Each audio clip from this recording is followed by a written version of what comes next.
Audio Jungle.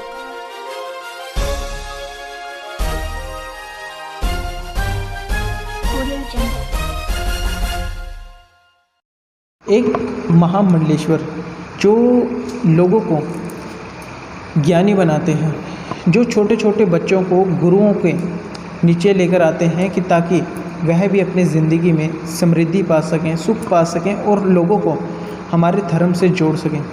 ऐसे ही हमारे साथ महामंडलेश्वर साहब जुड़े हैं जो हमें बताएंगे कि किस तरह से एक महामंडलेश्वर की ज़िंदगी होती है। क्योंकि हमने सभी को पता है कि हम जब बचपन में थे हम भी यही सोचा करते थे कि हम साइंटिस्ट बनेंगे या डॉक्टर बनेंगे या फिर कुछ और बनेंगे, लेकिन किसी के बच्चे से ये सुनने को नहीं मिलता कि मैं बाबा बनूंगा या मेरे को गुरु बनना है या चेला बनना है, या इस तरह से हमने कभी नहीं सुना। तो इनकी ज़िंदगी किस तरह से होती है और किस तरह का इनका जीवन जो सा संघर्ष रहा है, आइए जानते हैं। सर नमस्कार। नमस्कार जी। सर आपका जो सा जीवन है वो किस तरह से रहा, मतलब कि बचपन से लेकर अब तक आपने महामंडलेश्वर तक का सफ़र किस तरह से तय किया?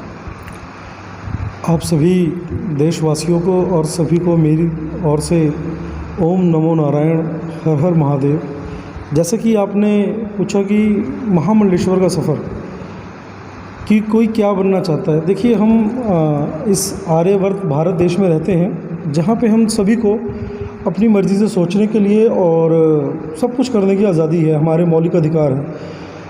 मैं आपको बताना चाहूँगा, जब मैं बहुत छोटा था तो हम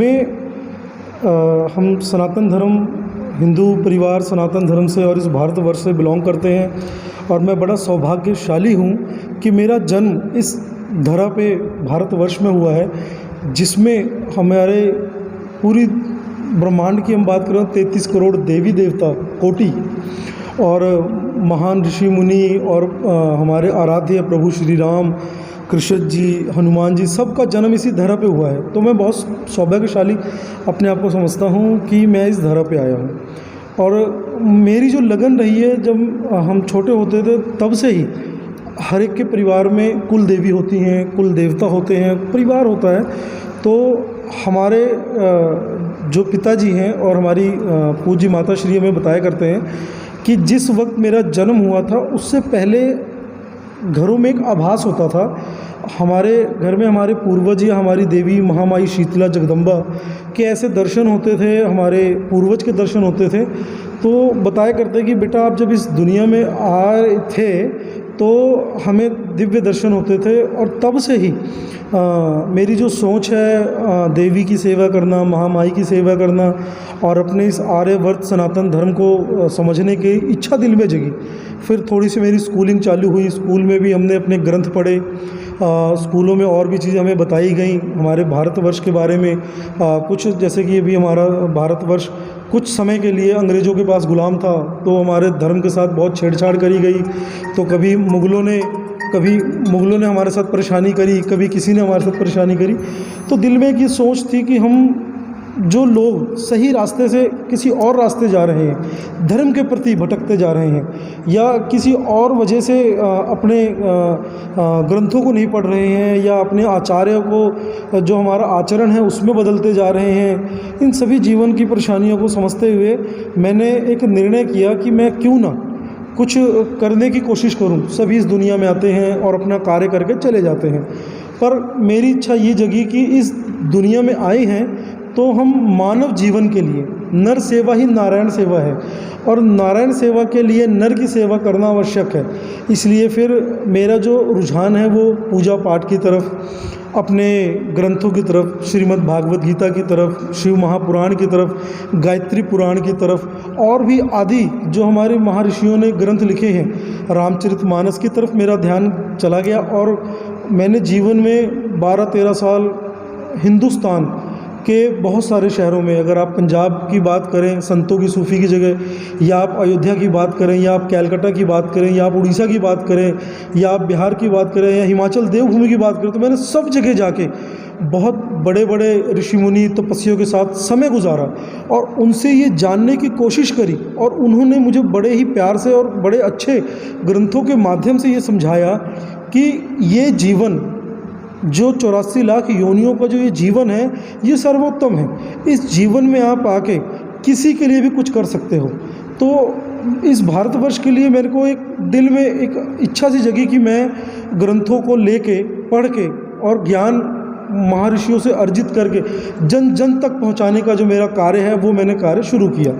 और इसी बीच में ही मेरे आचार्य, मेरे गुरुवर, मेरे पूज्य योगेश्वर राधे श्याम जी, योगी अखाड़ा के महामंडलेश्वर जी मुझे मिले। उनसे मेरा वार्तालाप हुआ और उनके श्री चरणों में बैठ के बहुत सारा ज्ञान अर्जित किया गया, जिससे उन्होंने योगी अखाड़े के तौर पे मुझे महामंडलेश्वर की पदवी से उन्होंने मेरा राज्याभिषेक किया, जिसके लिए मैं ताउम्र पूरा जीवन का ऋणी रहूँगा। उसके बाद चंडीगढ़ में ज्योतिषाचार्य रोहित कुमार जी हैं, जिनसे मैंने बहुत सारा ज्योतिष का भी ज्ञान प्राप्त किया।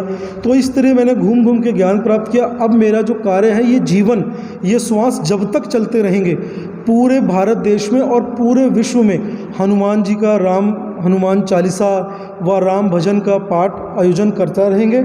साथ में अपने सनातन धर्म को हमेशा अग्रसर, क्योंकि भारत जो है ये विश्व गुरु देश है।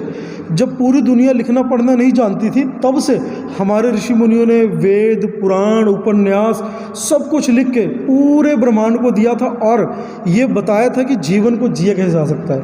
आप अपनी जो सेवा है, आराधना है, अगर आप परमेश्वर के परमपिता या जिसे भी हम अलग अलग नामों से जानते हैं, उसकी स्तुति करते हैं, तो आपका जीवन धन्य होता है। और जीवन में हमेशा किसी के लिए काम आना ही एक जीवन है। और उसके बाद ये सफ़र चलता रहता है और आज मैं इस सफ़र पे निकल चुका हूँ। मुझे इतना बड़ा ओहदा दिया गया है, लेकिन जिम्मेदारी की बात करें तो जिम्मेदारी मेरे कंधों पे इतनी बड़ी डाली गई है कि मुझे जन जन तक अपने भारतवर्ष को विश्वगुरु बनाना है।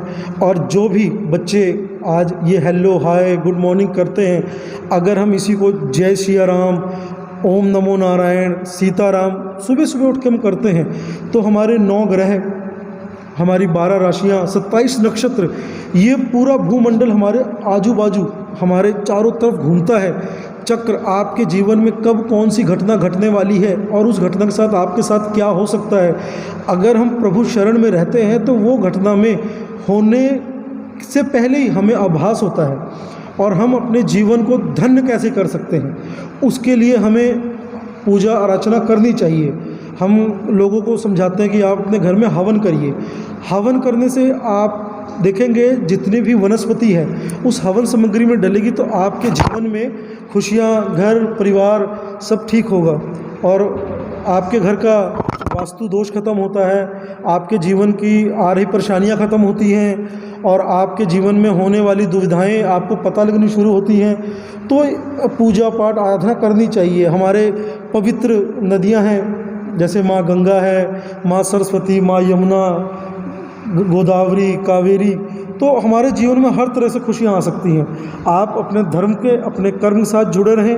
कहते हैं कर्म प्रदान विषय रची राखा। कर्म आप जैसे करते हैं वैसे आपके जीवन में आना शुरू होता है। और हम आप सभी को अपने साथ लेकर चलना चाहते हैं और जन जन तक प्रेम, सम्मान, आदर एक दूसरे तक पहुंचाना चाहते हैं और इंसान को इंसान पहचाने, यही कार्य हमें मिला हुआ है और इसी कार्य के लिए जीवन है और ये जीवन इस सनातन के लिए समर्पित है। गुरुजी, अगर बात करें कि सभी लोग अलग अलग सोचते हैं अपने धर्मों के बारे में, तो सभी के धर्म जो से हैं, माँ कहते भी हैं कि हम भी सभी के धर्म एक ही हैं, लेकिन फिर ये जो से धर्मों के ऊपर लड़ाइयाँ होती हैं, तो ये क्यों होते हैं? अभी भी जैसे कि दिल्ली में भी जो मतलब कि मामला हुआ है, अभी भी कुछ लोग उसको धर्म का मामला कह रहे हैं, धर्म को लेकर मतलब कि कह रहे हैं कि लड़ाइयाँ हुई हैं। तो ये चीज़ें क्यों होती हैं जब भगवान एक ही है?